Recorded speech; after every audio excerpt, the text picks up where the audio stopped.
Hello, wonderful people. This is Stephanie Nadolny for Wonderbot Animals, and here is...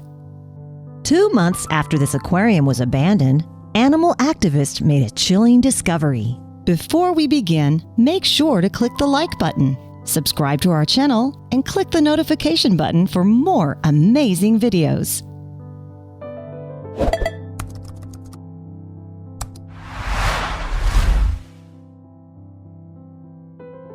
After years of declining visitor numbers, Inubasaki Marine Park Aquarium closed its doors in January of 2018. At the time, it was not known what had happened to the hundreds of animals that called the attraction home. However, 2 months later, activists made a disturbing discovery. Inubasaki Marine Park Aquarium is located in Choishi, Japan. The coastal town lies to the northeast of the capital, Tokyo, and the aquarium was once a popular tourist attraction. The tsunami of 2011 changed all of that, though. You see, the almighty waves that were sparked by the Tohoku earthquake severely affected the region in which Choishi is situated, and the consequences of the natural disaster were devastating. In fact, the damage was such that it led to a nuclear crisis at the Fukushima Daiichi nuclear power plant complex, where a trio of reactors went into catastrophic meltdown. The nuclear accidents would have a lasting impact on Japan's northeast, too. Understandably, the release of radioactive materials in the area made it less of an appealing holiday destination for tourists, and as a result, visitor numbers at the Inubasaki Marine Park Aquarium began to dwindle. So, 7 years after the earthquake and tsunami, the aquarium shut its doors for the final time in January of 2018. Prior to this, the facility had been home to hundreds of animals, including fish, reptiles, penguins, and a dolphin called Honey. It had been up to the marine park's owner then to decide the fates of all the creatures in their care. But 2 months after the aquarium's closure, it seemed that no effort had been made to relocate the animals at Inubasaki. Then, in March 2017, local animal activists captured footage of Honey floating in a dinghy pool on the abandoned site. Later, an observer told welfare organization Dolphin Project, for 2 hours, Honey floated alone in a corner of her shallow, shadeless tank. And sadly, Honey's abandonment at the marine park was just the latest in a string of tragedies that had marred her life. You see, the dolphin had been captured from the wild in 2005 during the annual hunt that takes place in Taiji, a settlement on the west coast of Japan. The port town was, in fact, made infamous by 2009's award-winning documentary The Cove.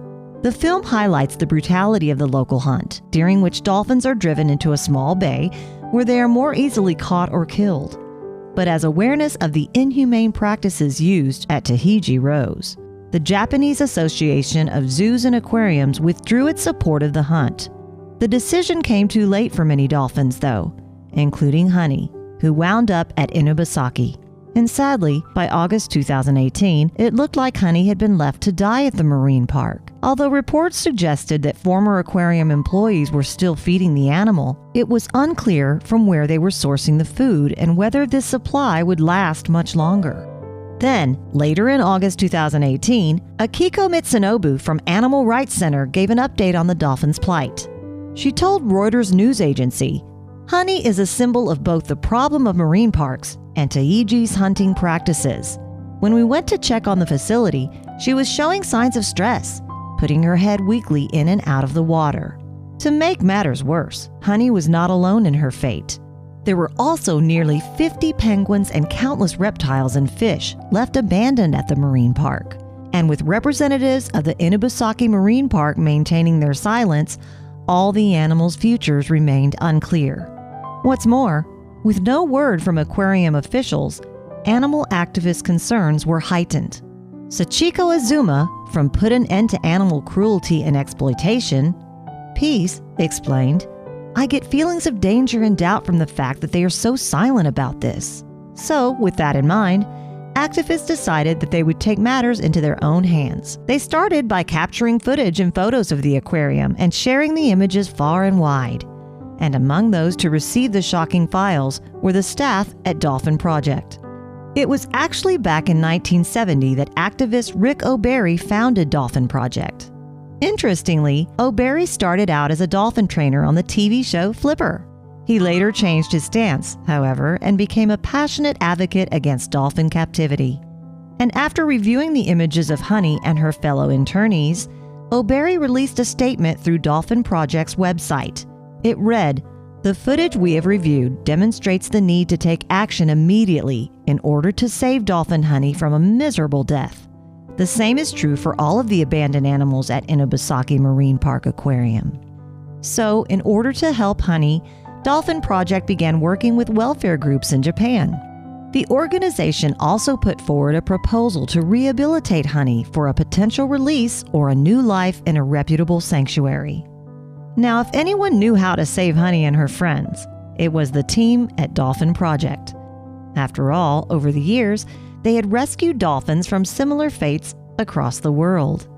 And what's more, they were confident that they could do the same for Honey. So with the eyes of animal lovers across the world on the case, there's plenty of pressure on the representatives of Inobasaki Marine Park Aquarium to finally do the right thing. And with any luck, Honey and her fellow animals will eventually get the happy endings that they deserve.